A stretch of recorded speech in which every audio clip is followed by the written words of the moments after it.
Bismillahirrahmanirrahim. Assalamualaikum warahmatullahi wabarakatuh.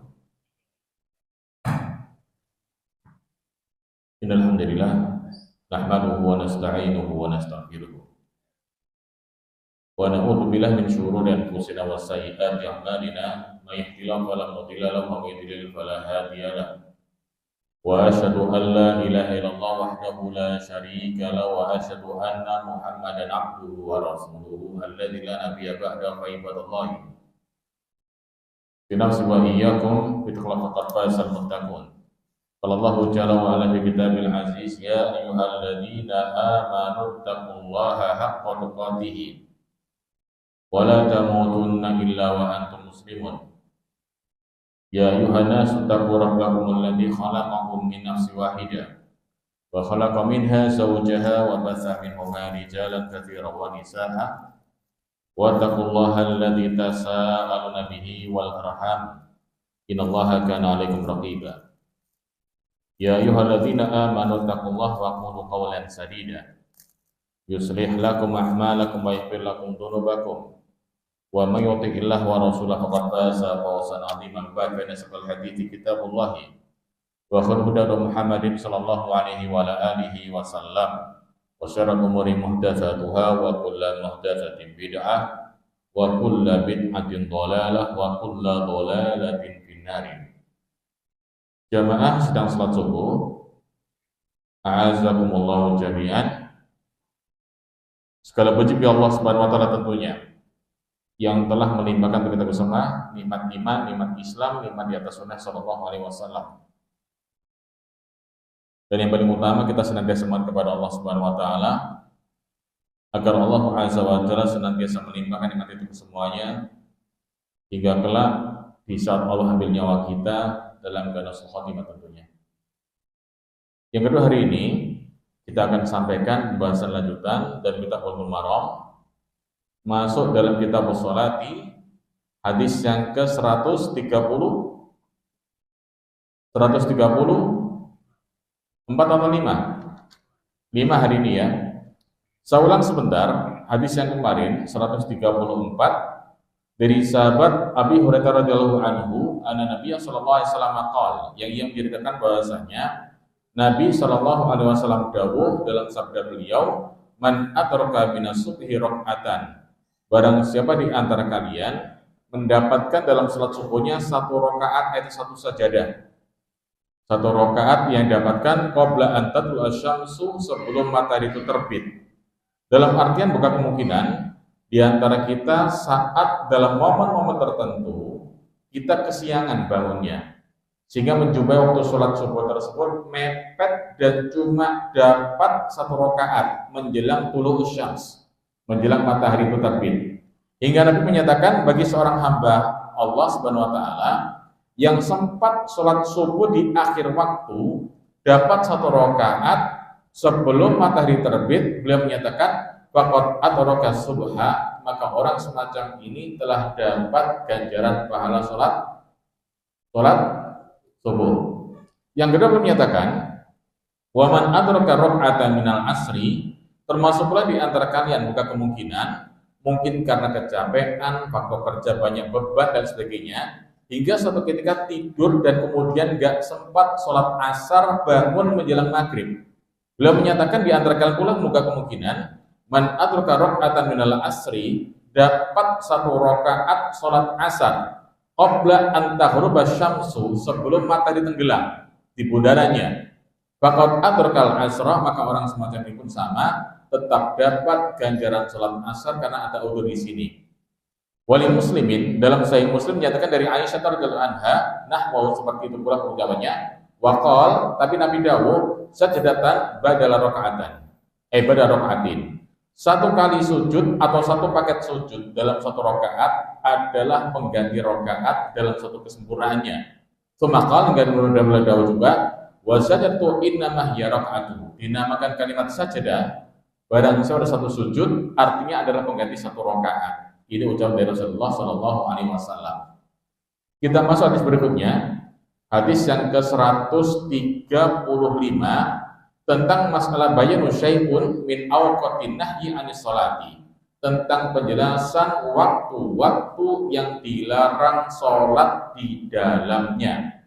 Sabas sekilas, mengingat bukan kemungkinan nantinya, ada ucapan Rasulullah SAW yang terkesan bertentangan dengan fi'liyah beliau di hadis yang ke-141 dan 142. Kita bahas pelan-pelan. Yang pertama, di hadis 135 ini dari Abi Sa'id Al-Khudri radhiyallahu anhu, ia menceritakan bahwasanya sami'tu Rasulullah sallallahu alaihi wasallam yaqul.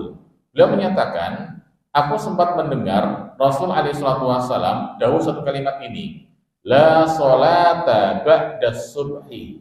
Tidak ada sholat yang bisa dilaksanakan setelah subuh. Ada dua penafsiran.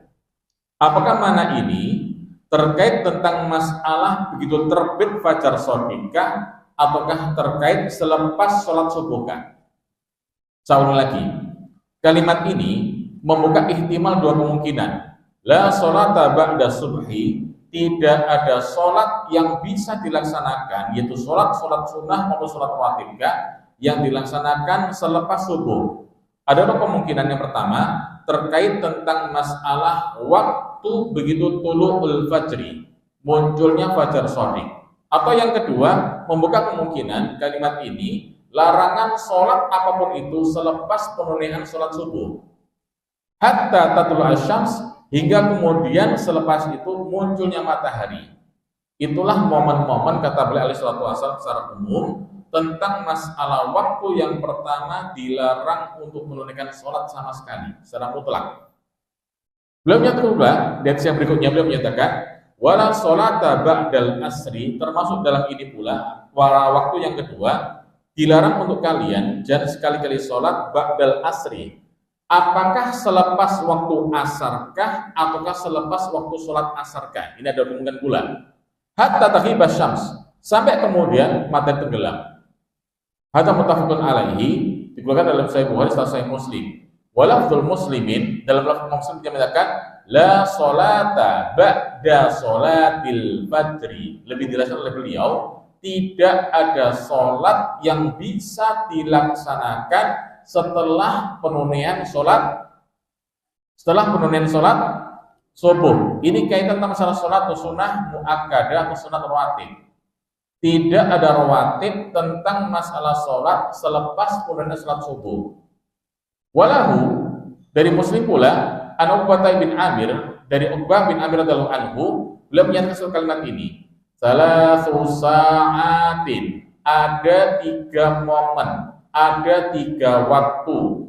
Karena Rasulullah SAW yanhana an nusalliya fihinna, di mana Nabi alaihi salatu wasallam melarang kami untuk sholat di dalam 3 waktu tersebut. Yang pertama, wa an naqbura fihinna mautana, dan beliau melarang kami untuk semuanya dilarang menanam jenazah di waktu-waktu tersebut.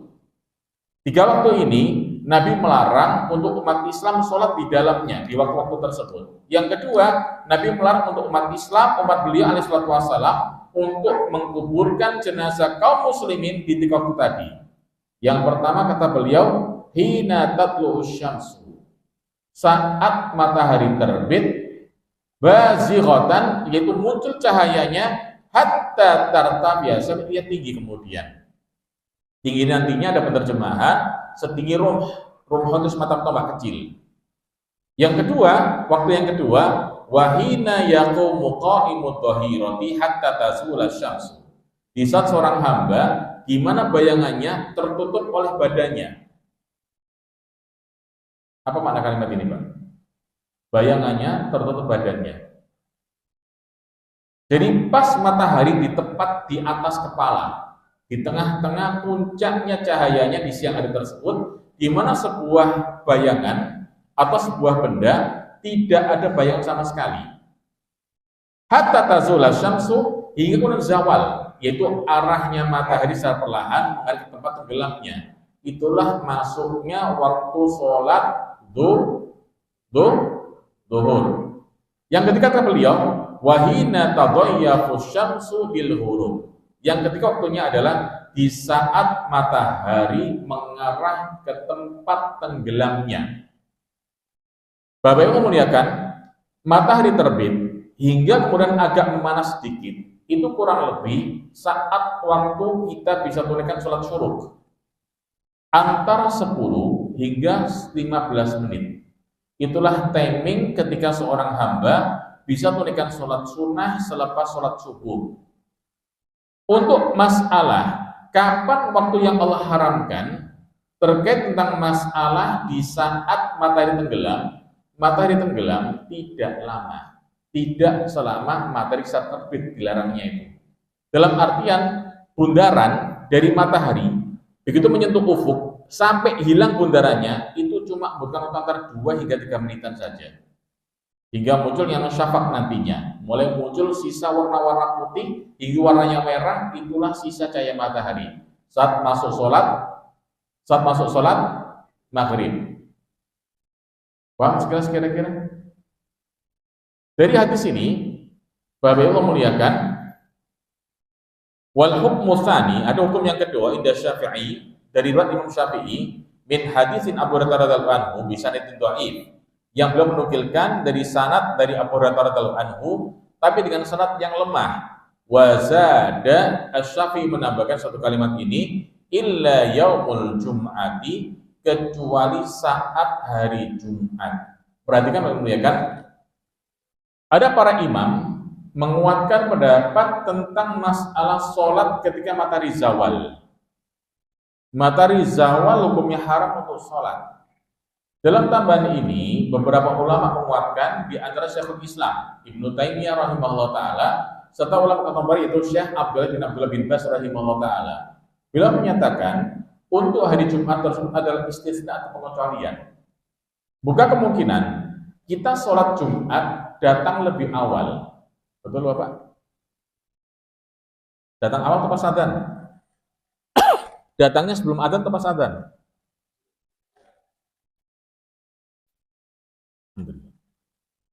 Saat sebelum adzan, buka kemungkinan antara asyra daqaiq, khamsu daqaiq qabla adzan, antara 10 atau 5 menit sebelum adzan, di mana disunahkan saat masuk masjid untuk sholat tahiyatul masjid. Yang kedua, ada di antara sunnah dinamakan sholatul ittidhar, sholat selama 2 rakaat sampai imam atau khatib naik ke atas mimbar. Momen ini kata beliau berdua rahimahullah ta'ala, bahwasanya di antara sebagian keadaan diperbolehkan sunnah karena ada sebab di sana. Di waktu-waktu dilarang, tetap diperbolehkan mengamalkan hadis ini, alasan beliau karena adanya keadaan hari Jumat di sana. Dan ada sunnah-sunnah yang tidak bisa kita abaikan. Paham sekilas kira-kira? Paham sekilas kira-kira? Nanti masuk tajam Pak ya, masuk hadis yang satu nantinya. Ada beberapa pelajaran di sini. Yang pertama, dari hadis ini diambil pelajaran nafyu sihhatis sholati ba'da sholati subhi, tentang masalah larangan sholat rawatib atau nafilah sholat sunnah selepas sholat subuh. Bi annahu dakhala waqtun nahyi alladzi la tasih fi sholat. Alasannya diantaranya saat selepas subuh tersebut dilarang orang-orang umat Islam sholat karena apa? Itulah waktu yang Allah haramkan untuk sholat. Alasan pertama.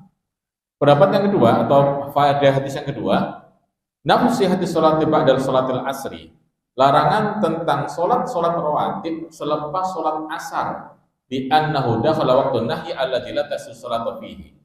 Alasannya diantaranya waktu inilah umat Islam dilarang tunaikan sholat di waktu-waktu yang Allah haramkan. Riwayat Muslim, tentang Muslim di sini, la sholata ba'da sholatil fajri, tidak ada sholat selepas ditunaikannya sholat subuh. Azalatis syakku alladzi ja'a fi riwayat la sholata ba'da subhi, hilang syak terkait tentang masalah apakah waktu haramnya ini di saat selepas waktu munculnya fajar shadiqkah ataukah selepas sholat subuh ditunaikankah.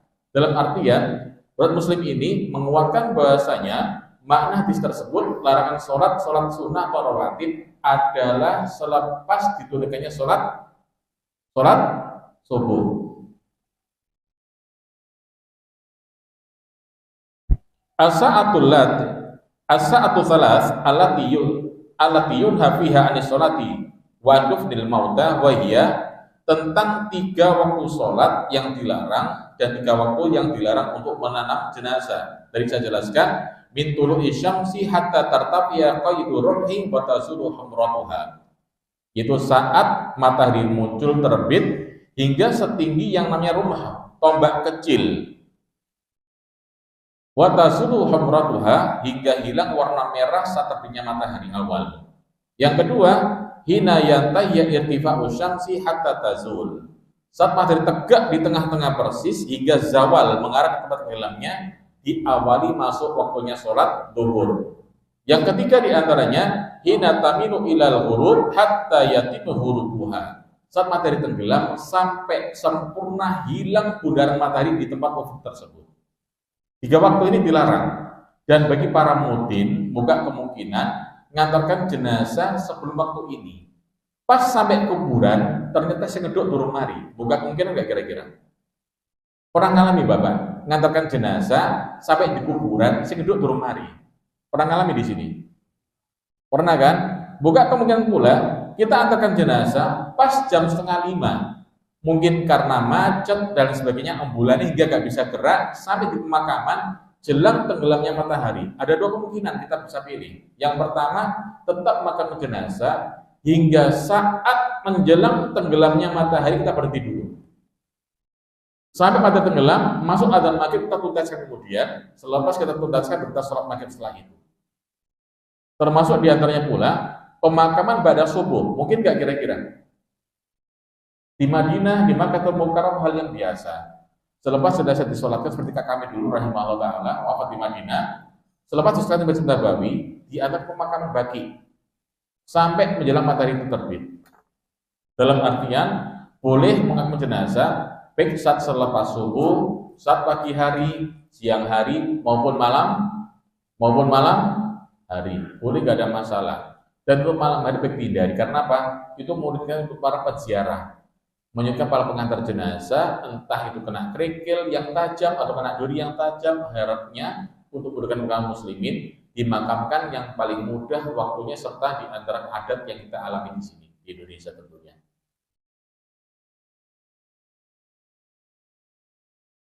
Waktu-waktu yang dilarang sholat, min sholat di subhi ila tulu'i syamsi, sejak terbitnya waktu selepas sholat subuh sampai munculnya matahari.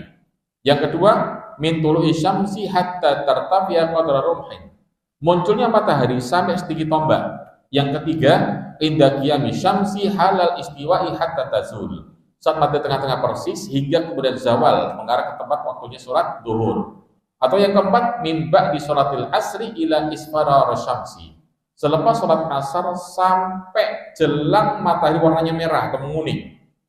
Atau yang kelima, minal asfar hatta yatimul ghurub, saat matahari mulai merah atau menguning sampai terbenamnya matahari di sana. Ada khilaf para ulama di sini. Siapa di sini khilaf para ulama? Ajmal ulama'u ala tahrimi sholawatin nawafil al-mutlaqah. Para ulama sepakat tentang dilarangnya sholat-sholat nafilah, sholat-sholat sunnah di waktu-waktu yang dilarang secara mutlak. Wa annaha la tasihu wa la tan'adu fi awqatin nahyi al-khamsa al-mutlaqat dzikruha.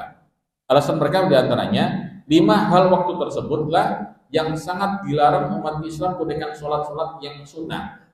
Di antaranya mengenai debat ini, waqtalafu fi jawasi sholawati dzawatil asbab. Termasuk di antara mereka pula ada perselisihan terkait tentang masalah pelaksanaan sholat-sholat sunnah yang ada sebab di sana.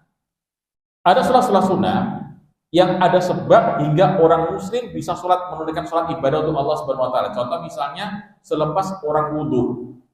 Bilal bin Rabah radhiyallahu anhu di antara sahabat yang punya keistimewaan sebelum wafatnya tapi tekleknya terdengar di atas surganya Allah Subhanahu wa taala. Di antara sebab beliau adalah sering menunaikan sholat selepas dia wudu. Atau yang kedua, saat seorang muslim masuk masjid di waktu-waktu terlarang selepas sholat subuh, saat ada kajiannya sholat tempat lain, hingga masuk masjid dilarang untuk duduk. Karena apa? Dianjurkan sholat tahiyatul masjid. Ini ada sebab. Atau yang ketiga pula diantaranya, buka kemungkinan kita ada kewajiban fardu kifayah mensolati jenazah entah selepas sholat subuh ataupun selepas sholat asar. Buka kemungkinan. Karena apa? Saat jenazah diantarkan sebelum subuh, jamaah belum kumpul. Kenapa? Tapi selepas sholat subuh, jamaah sudah kumpul semuanya. Jamaah banyak, ingin sholatkan jenazah tersebut untuk ambil manfaat bagi sang mayit. Ini para ulama berselisih paham. Kalau disebut bagaimana?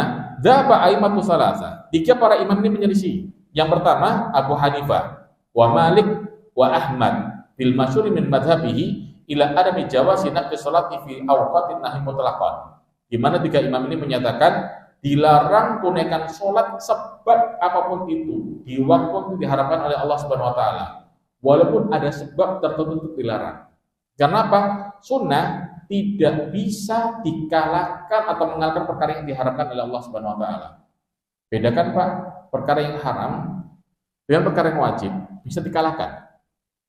Haram dari hukum wajib, maka dikalahkan yang wajib. Yang haram tadi dikalahkan oleh yang wajib. Tapi kalau sudah haram dengan sunnah nggak bisa mengalahkan yang wajib, yang haram. Ini alasan para imam tersebut menyatakan bahwasanya untuk ini walaupun ada sebab tetap dilarang. Contoh misal mau ngaji, durung sholat yang ada di masjid, tetap wis lungguh nang ngarep ae, entenono sampai mari. Ini alasan mereka. Kemudian yang kedua, wadaba Imam Syafi'i rahimahullah taala ila jawazi naqli dawatil asbab. Beliau mengambil pendapat tentang diperbolehkannya seorang muslim sholat sunnah di waktu yang terlarang karena adanya sebab tadi. Wa huwa riwayatun qawiyatun anil Imam Ahmad ikhtaraha Syekhul Islam wa ghairi min ashabi Ahmad. Pendapat ini pula di antara pendapat yang diambil oleh Imam Ahmad di satu pendapat beliau dan pendapat yang terkuat diikuti pula Ibnu Taimiyah dan para sahabat-sahabat beliau rahimahullah taala jami'an. Ini gambar tentang masalah dua persebaran ulama yang kita sebagai umat Islam wajib memilih dan tidak untuk mencela pendapat yang beda dengan kita. Saya ambil contoh misalnya. Saya ambil pendapat kalau sudah dilarang oleh Allah Subhanahu wa taala, maka mutlak saya akan melakukan pendapat tersebut. Saya akan mengambil sholat tadi di waktu yang dilarang oleh Allah Subhanahu wa taala. Misal di antara panjenengan ambil pendapat tuh, kan ada sebab tahiyatul masjid, ada sebab mantun wudu, ada sebab adanya jenazah. Saya menyatakan tetap dilarang. Dan saya mencela, makanya hukumnya dilarang. Karena apa? Adanya dua hal tersebut tentang para ulama sikapnya berbeda. Kita selaku umat Islam wajib untuk tasamu, untuk raghabatus sadri, untuk legowo terhadap dua pendapat berbeda tersebut. Saya ambil contoh, Pak. Jenengan hobi ini mangan wedhus. Konco sampean hobi ini mangan iwan. Bisa nggak jenengan maksa teman yang hobi makan ikan tadi untuk makan kambing? Saya punya teman di Kalimantan, saat daurah dulu. Tapi semuanya makan di satu resto sederhana di kawasan Pasuruan sana, mengarah ke tempatnya Terawas waktu itu. Ustadz semuanya makan ayam, daging, rata-rata itu Pak. Bulan ini mesti iwan. Ikan nggak ada Pak ikan. Adanya ikan asin, nggak apa ikan asin aja. Tat nang restoran, tat gak mangan daging. Saya nggak suka daging. Apakah fulan tat kono duwe so bang so ngomong ngono dhewe? Ya kayak iso. Dalam artian maksa orang nggak bisa. Termasuk masalah pendapat iman ini pula. Keyakinan nggak bisa dipaksa.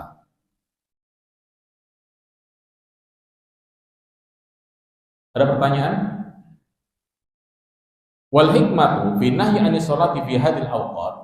Hikmah tentang larangan sholat di waktu-waktu yang dilarang ini adalah hiyal bu'du anil musyahabatil musyrikin alladhi yasuduna li syamsi inda tuluhiha wa inda ghurubiha. Adalah untuk menyelisihi orang-orang musyrikin di antara para penyembah matahari yang menyembah matahari di saat mereka terbit, saat matahari atau matahari ketika tenggelam. Dalam artian umat Islam punya ciri khas yang beda sama orang musyrikin. Kami menyembah Allah Subhanahu wa taala yang Allah tetapkan waktu-waktunya. Dan waktu tersebut berbeda dengan timing orang-orang musyrikin menyembah matahari. Ini keistimewaan tentang masalah ajaran Rasulullah SAW yang beda dengan ajaran orang-orang musyrikin. Ada pertanyaan? Ada pertanyaan? Saya masuk di hadis yang berikutnya, hadis 136, jawazu sunnatil tawafi fil jami'il awqat. Tentang diperbolehkannya tawaf atau sunnah tawaf atau sholat sunnah tawaf di semua waktu. Termasuk hadis ini yang didasar oleh para ulama-ulama yang menyatakan bahwasanya selama ada sebab maka larangan bisa untuk dihilangkan. Poin ini Pak, di antara dalil dihidupkan oleh para ulama-ulama tadi yang kedua di kalangan Syafi'i dan lain sebagainya, yang menyatakan bahwasanya walaupun dilarang karena sebab ini dalilnya di antaranya pula tentang diperbolehkannya seorang hamba sholat sunnah tawaf. Kan orang selepas tawaf itu kan harus sunnah 2 rakaat di belakang makam Ibrahim. Termasuk di antara sunnah tawaf ini Pak dilarang untuk batal. Nek sampean muter wis ping 7,5 atau 6,5 kurang sithik, kemudian kesan gak orang ngentut tetap lagi dari awal. Selepas tawaf disunahkan untuk sholat tawaf 2 rakaat. Hadis ini dari Jubair ibn Mut'im radhiyallahu anhu. Jubair ibn Mut'im ini Pak Ibu muliakan di antara kerabat Nabi dari orang-orang Quraisy yang punya keutamaan dalam hadis ini tentang masalah keluarga-keluarga yang Allah istimewakan untuk merawat Baitullahil Haram. Sambil contoh, saya dari keluarga Abdul Manaf, di antara keturunan dari Rasulullah SAW, dari kakek-kakek beliau tentunya. Di mana Abdul Manaf ini, di mana keluarga Abdul Manaf ini, Rasulullah SAW menentukan inilah di antara keluarga yang punya hak untuk merawat Masjidil Haram atau Masjid Ka'bah Musyarrafah. Apakah boleh saya tunjuk keluarga Pak Sarmin merawat Masjidil Haram? Pak Sarmin benjang jenengan kali putra-putra jenengan kali putu jenengan ingkang nyepeng kuncinipun Ka'bah. Angsal mboten kira-kira. Boleh nggak kira-kira? Ini contoh. Ngapunten Pak Sarmin, ambil contoh yang paling gampang aja. Dalam hadis ini pula ada keistimewaan yang Rasulullah tentukan tentang orang-orang yang bisa punya hak merawat Baitullahil Haram. Enggak sembarangan. Dalam hadis ini, Jubair bin Mut'im menceritakan bahwa qala Rasulullah sallallahu alaihi wasallam menyatakan bahwa Rasulullah sallallahu kalimat ini, ya Bani Abdi Manaf, wahai keluarga Abdi Manaf. Abdul Manaf adalah keluarga Bani dari kakek-kakek Nabi yang keempat. Beliau menyatakan, la tamna'u ahadan. Tolong kalian semuanya selaku pemegang kunci Baitullahil Haram, jangan kalian larang siapapun, kata beliau. Beliau menyatakan, jangan larang siapapun di antara hamba umat Islam tawafa bihadzal bait, yang tawaf di rumah Allah ini. Tawafnya di mana, Pak? Tawafnya di mana? Tawafnya di mana? Al-bait itu artinya apa al-bait itu? Al-bait, tawaf itu di mana sih? Masjid atau di mana? Tawaf itu Pak, di Masjidil Haram atau di Ka'bah Al-Musyarrafah. Ngelilingi Masjidil Haram atau ngelilingi Ka'bah Al-Musyarrafah. Ngelilingi Ka'bah. Nang Jember oleh nggak tawaf? Tawaf di Jember boleh nggak? Jember ono Ka'bah Mungil, tawaf di sana boleh nggak kira-kira? Termasuk orang Syiah. Kan kadang tawaf sendiri mereka. Dalam poin ini Nabi menyatakan untuk keluarga Bani Abdi Manaf, tolong jangan seorang pun yang tawaf di rumah Allah ini, yaitu Baitullahil Haram, yaitu Ka'bah Musyarrafah, wa shalla ayata sa'atin. Selepas tawaf, mereka sholat di waktu apapun. Di waktu apapun, waktu bagaimanapun, tolong jangan dilarang. Sya'a yang ia inginkan, min lailin au naharin. Baik malam maupun siang, dalam artian buka kemungkinan jenengan tawaf di waktu-waktu yang Allah haramkan. Contoh misalnya Pak, saya mau tanya, paling enak umroh itu waktu kapan sih? Malam, siang, pagi, atau bagaimana? Setiap orang beda-beda, Pak ya. Di antara ikhwah-ikhwah kita menyatakan paling nak tawaf itu selepas subuh. Karena apa? Seger awak. Wis adus ketika berangkat mau ke Masjidil Haram. Selepas sholat subuh, tawaf, sholat 2 rakaat, kemudian dia sa'i, kemudian dia cukur tahallul, langsung pulang ke hotel pulang. Atau sholat syuruk, sarapan, turu kemudian. Bayangkan Pak, jenengan di Masjidil Haram, tidur itu rata-rata paling seru saat kapan sih? Selepas isya, kemudian selepas subuh, itu saja. Nek duhur ambek asar, tanggung. Apalagi maghrib sama isya, super tanggung nantinya. Kemungkinan besar jenengan duhur, asar, maghrib, isya di mana? Di Masjidil Haram. Nggak jauh-jauh di sana. Ada 2 kemungkinan. Yang pertama selepas yang namanya sholat subuh, atau yang kedua selepas sholat isya. Tapi itu capek biasanya. Pulang ke hotel, mandi, tidur, subuh balik meneh. Kayak tiap-tiap biasanya. Ini tadi Pak, dia menjelaskan Nabi menyatakan bahwasanya melarang keluarga Abdul Manaf untuk mencegah manusia yang sholat sunnah tawaf kapanpun itu. Dalam artian di Masjidil Haram tidak ada larangan kaitan masalah sholat di waktu yang Allah haramkan. Termasuk apa kan Pak? Jadi Masjidil Haram sholat dilangkai pernah nggak kira-kira? Enak sholat dilangkai wong, pernah nggak ngalami? Pernah nggak ngalami? Ini gambaran contoh.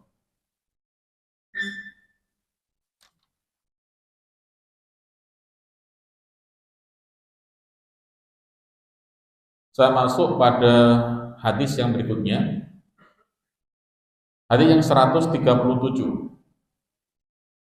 Tafsir syafaq alladhi yunha yantayya bihi waktul maghrib. Tentang tafsir syafaq, yaitu waktu syafaq adalah yantayya bihi waktul maghrib, waktu ketika tuntas waktu maghrib, masuk sholat isya. An Abi Umar, an Ibnu Umar radhiyallahu anhuma, dari sahabat Abdullah bin Umar radhiyallahu anhuma, anna Nabi sallallahu alaihi wasallam qol, beliau menyatakan bahwa Nabi alaihi wasallam dawuh satu kalimat ini, qol asy-syafaqu al-humratu. Dinamakan syafaq adalah humrah. Rawahu Daruqutni wa sahahu Ibnu Huzaimah wa wiruhu wa waqahu ala Ibnu Umar. Wa waqahu ala Ibnu Umar. Hadis ini berderajat sahih, cuman bukan ucapan Rasulullah sallallahu alaihi wasallam. Dinyatakan dalam kalimat ini wa waqafahu ala Ibnu Umar, dimauqufkan kepada Abdullah bin Umar. Dimenamakan mauquf, ucapan ini syaratnya terhenti hingga sahabat Abdullah bin Umar radhiyallahu anhu. Dalam arti ucapannya adalah ucapan dari Abdullah bin Umar. Tapi satu hal Pak Ibu memuliakan, sempat dalam riwayat lain tentang ta'yinu tafsir syafaq anal humrata allati takunu ithru syia'i syamsi ba'da maghribiha. Tentang syafaq ini adalah humrah warna merah atau mega mendung merah, yang ini tafsir dari Nabi alaihi wasallam. Dalam satu riwayat dalam Sunan Imam Ahmad atau Akhrajah Imam Al-Hakim ini, Nabi pada satu kalimat ini, fa idza ghaba syafaqu wajibatis shalat. Ketika warna merah telah hilang, itulah wajib masuknya sholat isya di sana. Jadi syafaq artinya itu apa Pak? Syafaq adalah humrah. Apa itu humrah? Ibnu Battal menyatakan bahasanya asy-syafaqu hiya baqiyatu dawi syamsi, sisa dari warna atau cahaya matahari, wa humratuha fi awalil lail, yaitu warna merah tersebut pada awal masuk malam, yaitu masuk maghribnya, dan berhenti ketika apa? Ila sholatil isya, selepas isya ketika humrah itu hilang, itulah waktu timing akhir dari maghrib dan masuk sholat isya di sana. Ada penjelasan? Ada pertanyaan mungkin? Ada pertanyaan mungkin? Saya masuk hadis berikutnya 138 tentang masalah bayan anal fajr fajroni. Tentang bayan penjelasan fajar ada 2 macam, fajr shadiq dan fajar kadzib, wal farqu bainahuma sifatan wa hukman. Dan bagaimana penjelasan tentang sifat-sifat tersebut serta hukum-hukum yang tentang masalah 2 fajar tadi. Dari sahabat Abdullah bin Abbas radhiyallahu anhu qol, yang menyatakan bahwasanya kalau Rasulullah sallallahu alaihi wasallam Nabi dengan satu kalimat ini, al fajru fajroni, fajar terbitnya cahaya matahari, Bukan terbitnya matahari, Pak. Dinamakan fajar terbitnya cahaya matahari. Al-fajru dinamakan fajar, ada dua fajar. Fajran. Yang pertama, fajrun yuharrimut ta'am. Fajar yang pertama, di mana makanan Allah haramkan untuk disebut di sana. Ini kaitan tentang orang-orang yang menginginkan waktu untuk ibadah puasa. Dalam artian, fajar pertama ini beliau menyatakan adalah fajar di saat orang-orang Allah haramkan makan ketika ibadah puasa. Wa tahillu fihi salat, dan Allah halalkan untuk menunaikan salat subuh di sana. Yang kita kenal dengan istilah fajar shadiq atau waktu salat subuh. Yang kedua kata beliau, wa fajr dan fajar tahrumu fihi salat, yang Allah haramkan salat subuh di sana karena belum waktu subuh. Kenapa Allah haramkan? Belum waktunya subuh. Enggak boleh waktu subuh itu masuk, mereka masuk salat di sana, waktu subuh belum masuk. Sudah.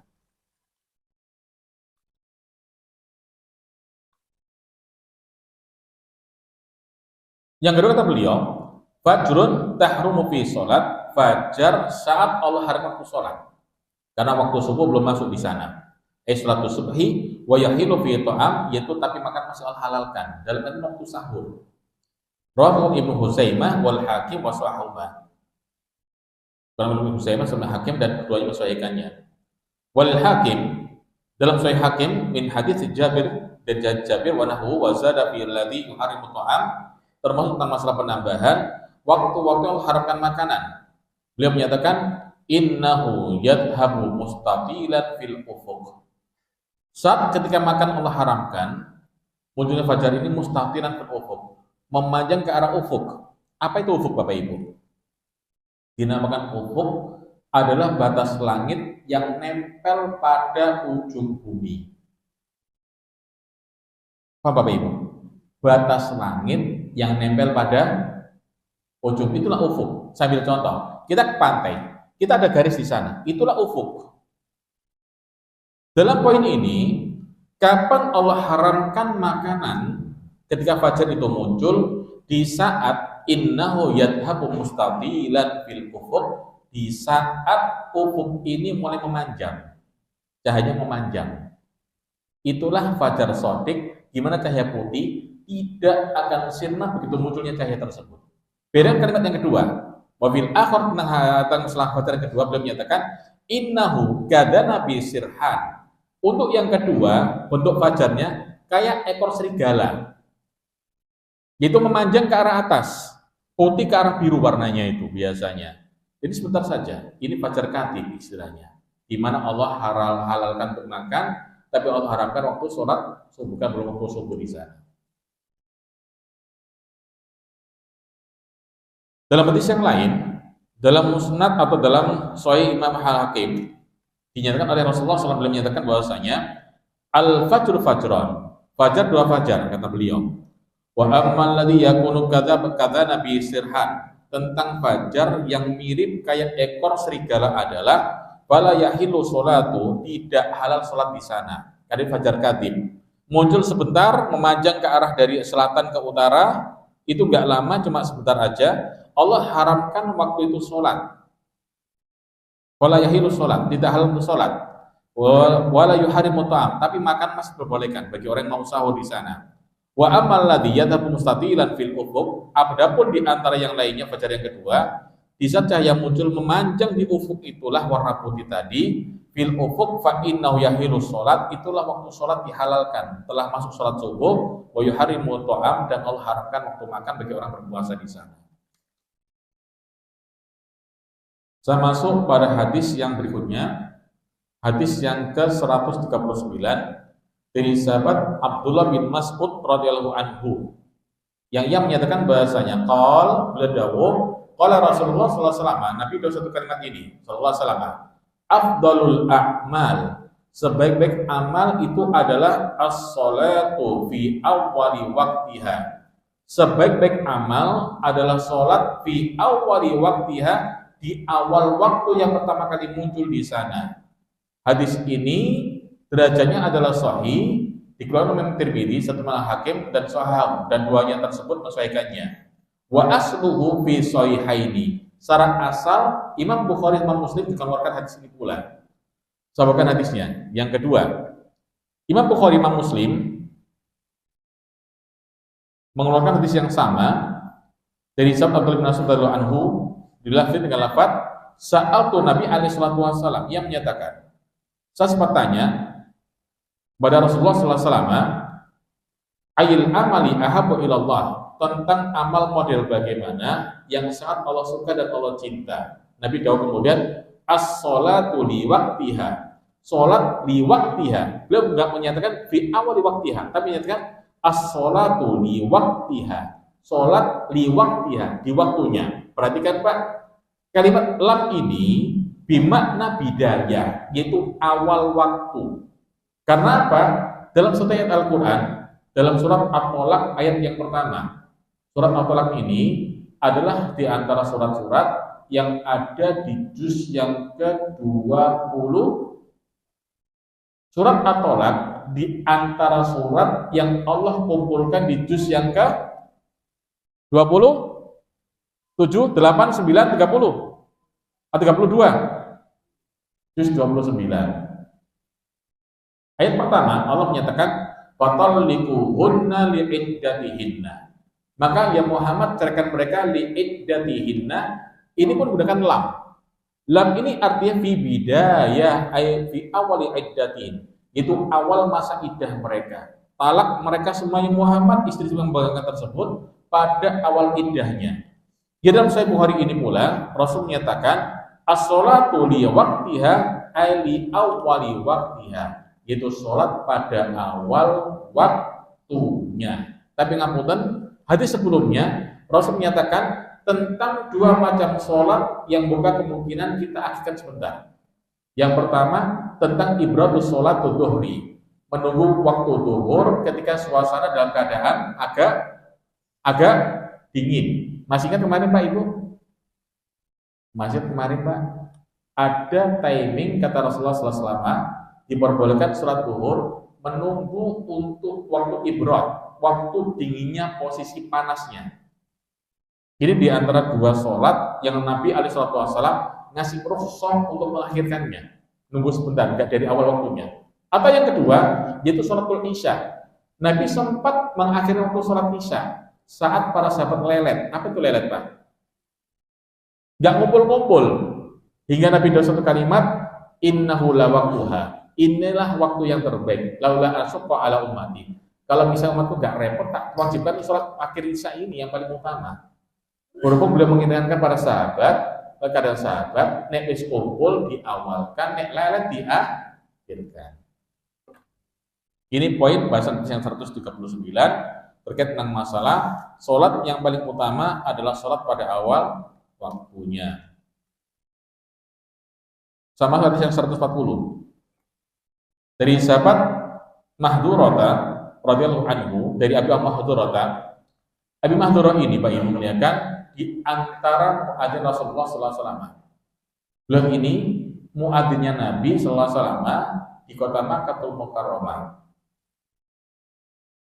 Nanti kita temukan nasihat adzan dari beliau yang agak beda dari adzan sahabat yang lainnya. Dari Bilal, Abdul Maktum dan sebagainya kita beda nantinya. Cuma semua dari Nabi alaihi wasallam. Hadis 40 ini derajatnya lemah. Cuma tetap kita bisa ambil manfaat di sana. Di mana beliau menyatakan bahasanya anak Nabi sallallahu alaihi wasallam bahwa Nabi alaihi wasallam dahulu kalimat ini awwalu waktu yang pertama kali dilaksanakan sholat itu waktu sholati. Jadi awal waktu ini artinya awal waktu sholat. Awal waktu sholat ini bagi orang mengamalkannya ridwanullah, layak dapat ridho dari Allah Subhanahu wa taala.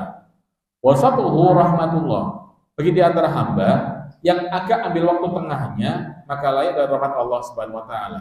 Wa akhiruhu afullah, bagi hamba yang mungkin karena terlambat atau sengaja melambatkannya maka Allah pun siap mengampuninya. Afullahi azza wa jalla.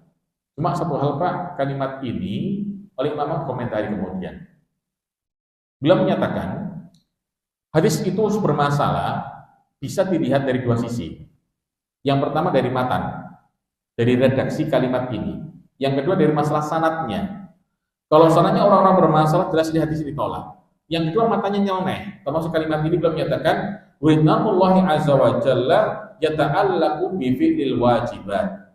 Ridwan Allah Subhanahu wa taala. Ridha Allah Subhanahu wa taala sangat terikat dengan perilaku ibadah-ibadah yang Allah wajibkan bagi para hamba. Dalam artian, ketika seorang hamba mengamalkan ibadah wajib, bagaimanapun keadaannya, maka hamba tersebut tetap layak dapat ridho dari Allah Subhanahu wa taala. Dalam kalimat ini terkesan apa baginya? Yang awal waktu Allah dapat ridho, Allah kasih ridho bagi mereka semuanya. Yang kedua, Allah kasih rahmat bagi mereka. Yang ketiga, Allah kasih ampun bagi mereka semuanya. Belum menyatakan ini nyeleneh. Alasannya apa? Kaitan masalah kewajiban sholat, semua hamba pelaksanaan di awalkah, tengahkah, akhirkah tetap ridho dari Allah Subhanahu wa taala beliau.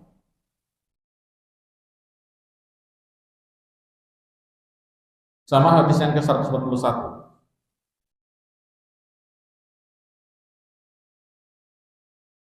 Tadi dinyatakan tentang masalah larangan sholat selepas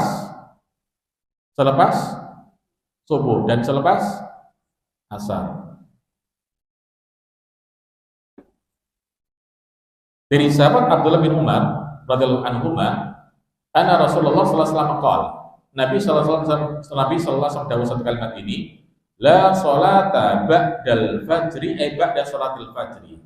Tidak ada sholat yang bisa dilaksanakan selepas sholat fajar, yaitu sholat subuh, illa sajdatain, kecuali sholat yang ada sujud dua. Ngapain Pak sholat lagi?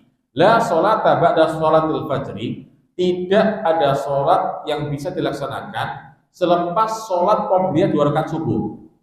Illa sajdatain, kecuali 2 sholat yang 2 rakaat, yaitu sholat subuh di sini. Dibahas oleh Imam Khamsah Imam 5, Imam Abu Dawud, Nasai, Tirmidzi, Ibnu Majah dan Imam Ahmad bin Hanbal rahimahullah taala. Dalam Abdul Razak dinyatakan bahwasanya la sholata ba'da tulu'il fajri ila rak'ataini fajri. Tidak ada sholat yang bisa dilakukan selepas munculnya fajar shadiq, kecuali sholat 2 rakaat fajar, yaitu sholat sunnah al-fajar. Yang berikutnya Pak, di hadis yang 142 dari Ummu Salamah radhiyallahu anha yang ia menceritakan bahwasanya shalla Rasulullah sallallahu alaihi wasallam al-asra. Nabi sallallahu alaihi wasallam sempat sholat asar. Tsumma dakhala baiti. Kemudian Nabi masuk rumah saya. Fa shalla rak'ataini, mari bar sholat asar mlebet dalam kula, lha kok sholat mari kali rakaat. Fasa'altuhu, hingga kata Ummu Salamah ditanya, ya Nabi aku tanya jenengan, kenapa kok jangan sholat maghrib 2 rakaat? Faqala lebih dahulu kemudian, zuhiltu an rak'ataini ba'da tuhri. Saya tadi kerepotan, dibikin repot, hingga nggak sempat sholat 2 rakaat ba'diyah sholat zuhur. Fasolatuhuma, hingga saya sholat sekarang. Dan tadi saya repot, nggak sempat sholat zuhur atau ba'diyah zuhur, saya sholatnya sekarang karena tadi saya direpoti. Fakultu hingga Abu Salamah tanya kemudian, afanaqdihi ma idza fatata, ya Rasulullah, untuk kami umat Islam, apakah kami juga boleh mengqadhanya di saat kami repot? Nabi menyatakan qala la, tidak perlu. Ada 2 penafsiran Pak Ibu. Yang pertama menyatakan bahwasanya sholat ini adalah khususnya Nabi alaihissalam, kekhususan yang Nabi miliki dan tidak bisa dilaksanakan oleh umat Islam.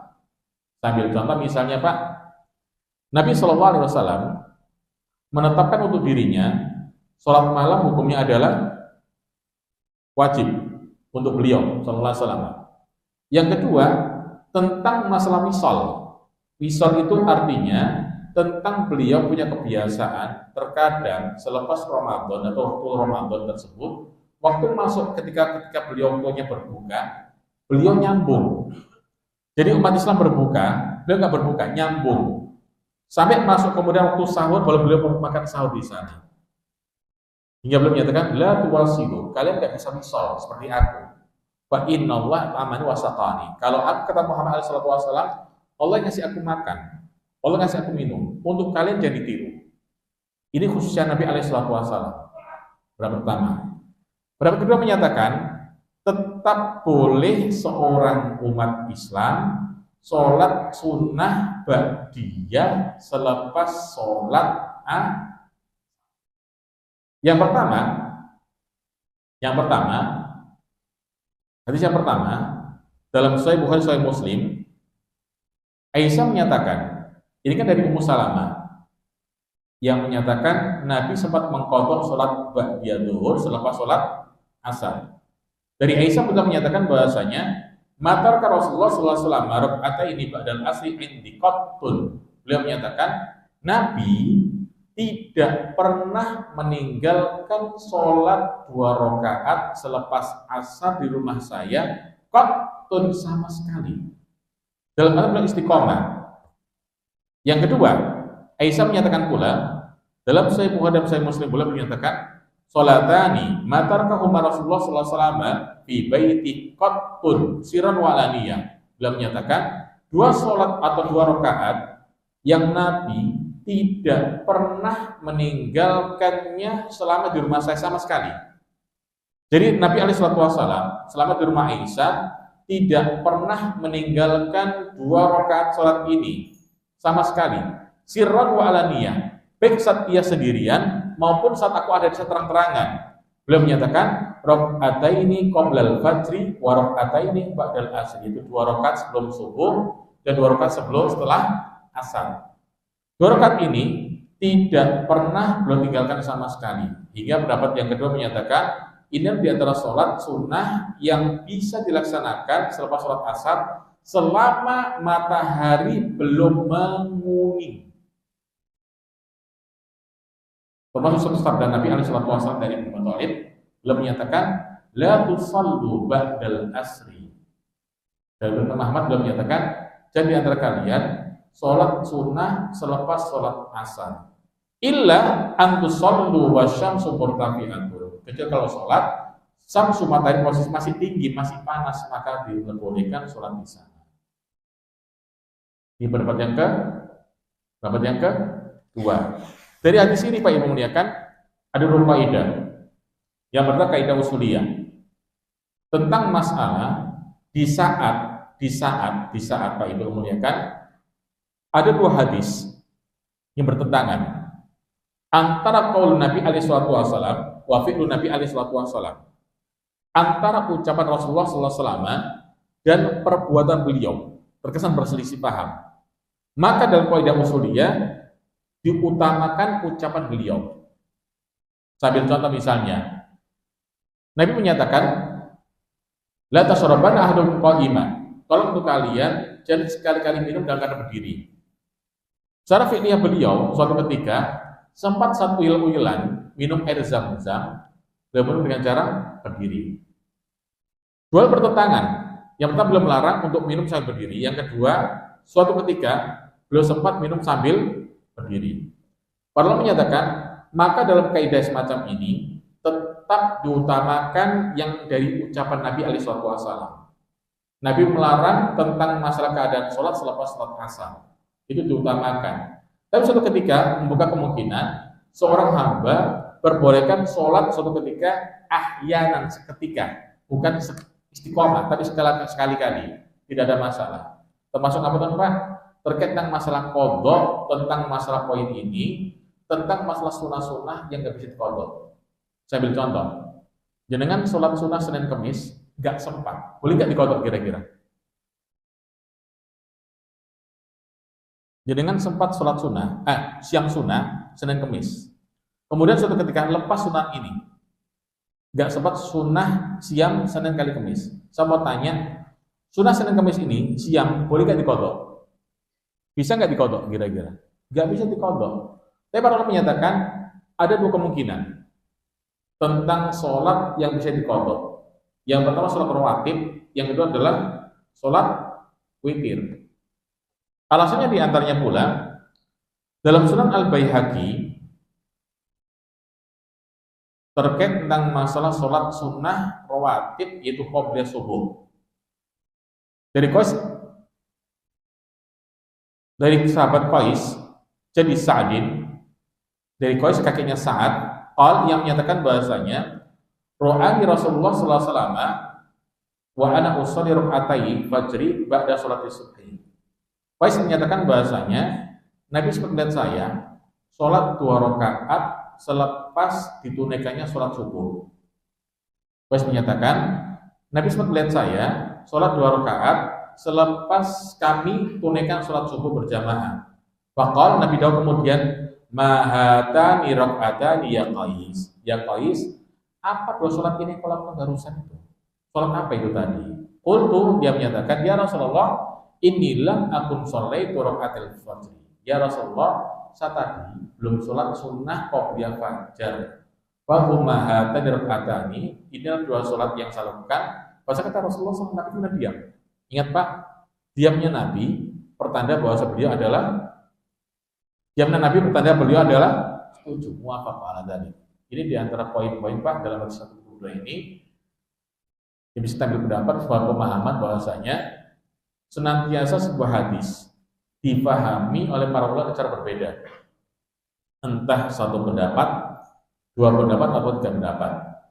Kita selaku belajar ilmu hanya punya hak untuk mengambil salah satu pendapat tersebut yang kita paling kuatkan di sana, tanpa mencaci pendapat yang lain mungkin berbeda sama pendapat kita. Ini poin pelajaran hari ini yang bisa kami sampaikan. Mungkin ada pertanyaan terkait masalah materi hari ini, Bapak Ibu. Silakan kalau ada pertanyaan. Silakan, barakallahu fikum. Sana dulu. Ini dulu, sana dulu. Silakan, fadhol. Tadi yang ngomong tadi siapa? Fadhol. Nggih.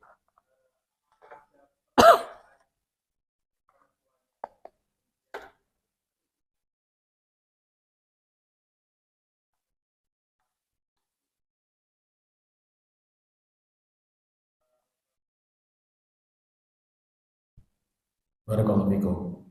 Ada pertanyaan terkait masalah fajar shadiq yang tanpa kita pungkiri saat ini di Indonesia ada 2 kelompok besar.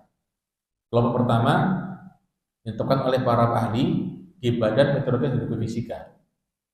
Kelompok yang kedua dari para ahli falak yang dimotori oleh Profesor Kokos Laksono dari Perserikatan Muhammadiyah. Yang dari beliau menyatakan bahwasanya fajar shadiq ini terlalu terburu-buru, kecepatan 8 menit. Dalam artian, dalam hitungan umul qura menetapkan bahwasanya hilal atau yang namanya fajar itu muncul atau matahari di bawah ufuk, itu waktu fajar shadiq di saat matahari posisi 18 derajat di bawah ufuk. Yang kata teman-teman kita dari Muhammadiyah menyatakan ini kecepatan, sehingga mereka mengambil pendapat bahwa itu diukirkan sampai 8 menit setelahnya. Dan sekarang sebagai orang awam, kita ambil yang mana? Saya pribadi ambil persatuan kaum muslimin.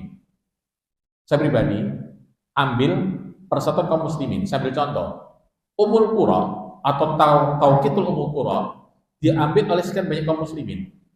Termasuk Kemenak Kota Surabaya, Kemenak Indonesia pula ambil di sana. Pun misalnya beda, saya berpendapat untuk ikut tetap berjam sama kaum muslimin. Saya ambil contoh misalnya, masjid tempat saya, adzan salat subuh, ikut penanggalan Kemenak atau ikut timing Kemenak, maka seseorang muslim tetap punya kewajiban ikut sholat berjamaah di sana. Untuk apa tujuannya? Menyatukan kalimat satu kaum muslimin, menyatukan persatuan kalimat kaum muslimin. Yang kedua, ukhuwah baina kaum muslimin. Yang ketiga, seorang sosial. Saya sedang berdoa sama kaum muslimin. Ini kebersamaan kami kesemuanya. Pun misalnya, ngapunten Pak, saya menyatakan sholat saya belum waktu subuh, saya punya hak untuk pulang di rumah saya. Tapi untuk jamaah, saya tetap untuk ikut jamaah bersama kaum muslim di sana. Ini pendapat yang diambil oleh Syekh Musa Al-Nasr, sakit tampil beliau rahimahullah ta'ala. Tentang ada waktu itu sekitar tahun yang lalu, ngapunten Pak, semua di antara saudara kita menyatakan waktu subuh belum waktunya subuh. sehingga mereka enggan sholat berjamaah di masjid. Kapan mereka sholat berjamaah? Selepas kaum muslim sudah bubar, mereka datang ke masjid, sholat sendiri, nyalakan lampu lagi kemudian. Jadi imam yang kedua kemudian. Saat beliau menyatakan ada khata, ini salah. Karena apa? Ittihadul muslim wal aujab. Penyatuan umat Islam itu paling utama. Yang benar bagaimana Syekh? Tadi beliau menyatakan shallu ma'al jamaah. Kalian punya kewajiban untuk sholat bersama kaum muslimin di sana. Pun kalau dengan itu salah, shallu maratan ukhra fi baitik. Kau bisa sholat lagi di rumah kalian. Tapi jamaah bersama kaum muslimin jangan kau tinggalkan. Yang kedua, misal di antara kita tinggal di masjid tempat kalian orang-orang Muhammadiyah atau masyarakat Muhammadiyah, itu lebih aman. Karena apa? Dalam artian Pak, walaupun jenengan sholat sama orang Muhammadiyah, sah nggak sholatnya kira-kira? Tetap sah. Sambil contoh misalnya Pak, tentang masalah ketangan untuk yang namanya takbiratul ihram. Apakah sebatas bahu kita, telinga kita, atau di atas telinga? Sambil contoh misalnya, sambil pendapat di atas telinga, semuanya saya dapatkan. Dalam artian apa? Di atas telinga itu sama dengan di atasnya dada, sama dengan telinga atau di atas telinga, semuanya dapatkan semua.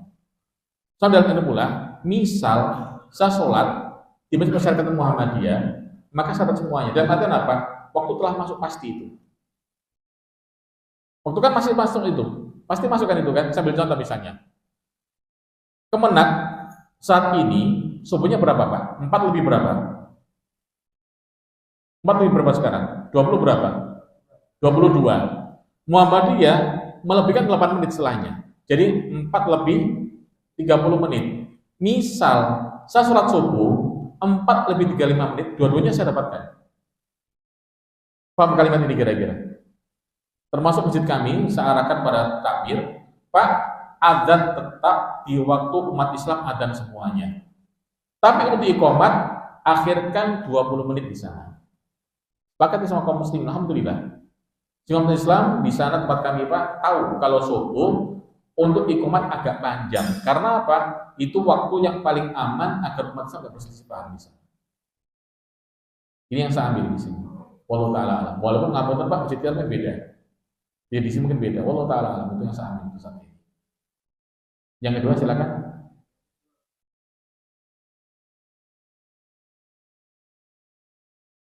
Oke.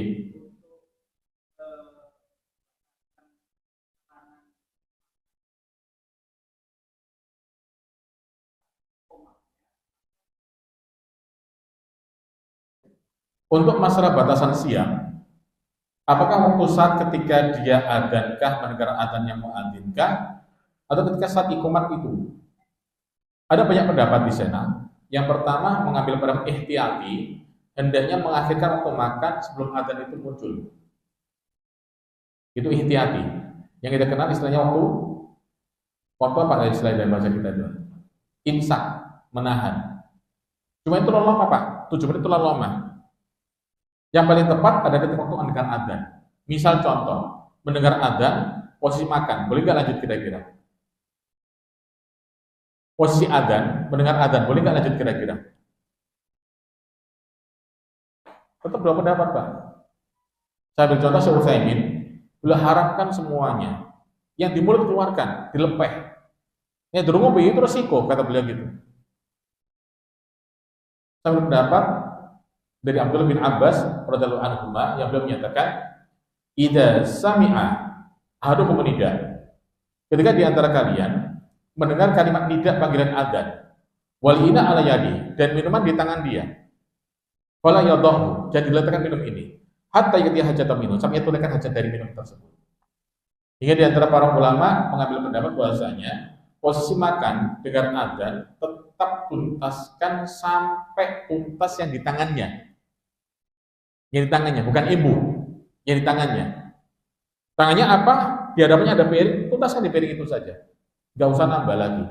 Diku aman cap jadi tunjuk, karena dewi. Tuntaskan itu pendapat yang kedua. Pendapat yang ketiga, dalam kitab Al-Muhalla, sempat Umar bin Khattab memegang minum. Sahabat bersama Nabi alaihi wasallam.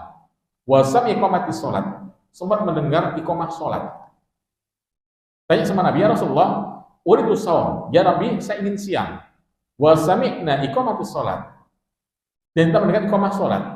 Hal syurba hadal ma, boleh kasih minum air ini? Nabi menyatakan nabi syurab, boleh kau minum ya Umar.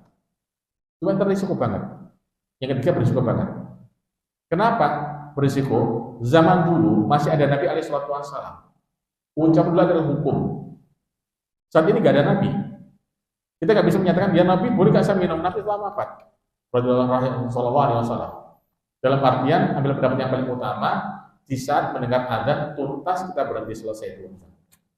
Itu paling aman. Wallahu ta'ala a'lam. Yang lain jamaah? Cukup kira-kira?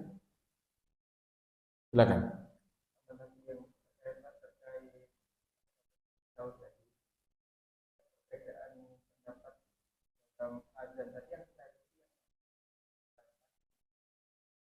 Jadi kan selama ini sholat ikut mana kira-kira? Yang aman mana? Sholatnya adanya ikut Muhammadiyah atau ikut Muhammadiyah aja? 8 menit lebih lambat dari kemenang. Kalau saya pribadi tetap ambil kemenang. Ngapunten Pak, saya dulu punya yang namanya program Muslim Pro. Pernah dengar program Muslim Pro? Muslim Pro ini Pak, di negara manapun cocok waktunya. Waktu saya sama istri di Makkah Mukarramah saat itu Pak, sempat kami kesiangan hari Jumat. Bangun jam 5:30 kurang 10. Kata istri saya, Mas telat Mas, ya gak apa-apa telat sholat nang masjid, gak nutup diri senang nonton hotel lain. Subhanallah Pak, nyetel TV, lah kok cik muter mau tawaf itu. Itu like itu Pak, Masjidil Haram, masih tawaf waktu mereka. Kok cik muter Mas, kurang adan. Subhanallah, sempat saya wudu, adan kemudian. Adan, habisnya juga adan. Dalam artian Masjidil Haram ikut kaidah yang ditentukan oleh Ummul Qura. Pemerintah pun sama. Itu yang saya ambil. Allah Ta'ala. Yang lain Bapak Ibu? Nanti misalnya pun beberapa tidak yang belum mendapat diakhirkan, mungkin kita nggak bisa ketemu juga. Itu wajar Pak. Sambil contoh Ustaz kita bersama Ustaz Agus Basori rahimahullah ta'ala belum menetapkan untuk subuh kecepatan, kan gitu istilahnya. Belum berbuat yang itu, tetap itu haknya beliau. Cuma sambil mendapat hak saya selaku penuntut ilmu, mendapat yang paling aman, ikut pemerintah kaum muslimin yang punya kewenangan menetapkan waktu sholat di sini. Wallahu ta'ala. Cukup Pak Ibu ya. Semoga dari Allah telah memberkati amal bagi hada. Subhanallah wa bihamdika asyhadu an la ilaha illa anta astaghfiruka wa atubu ilaik. Wassalamualaikum warahmatullahi wabarakatuh.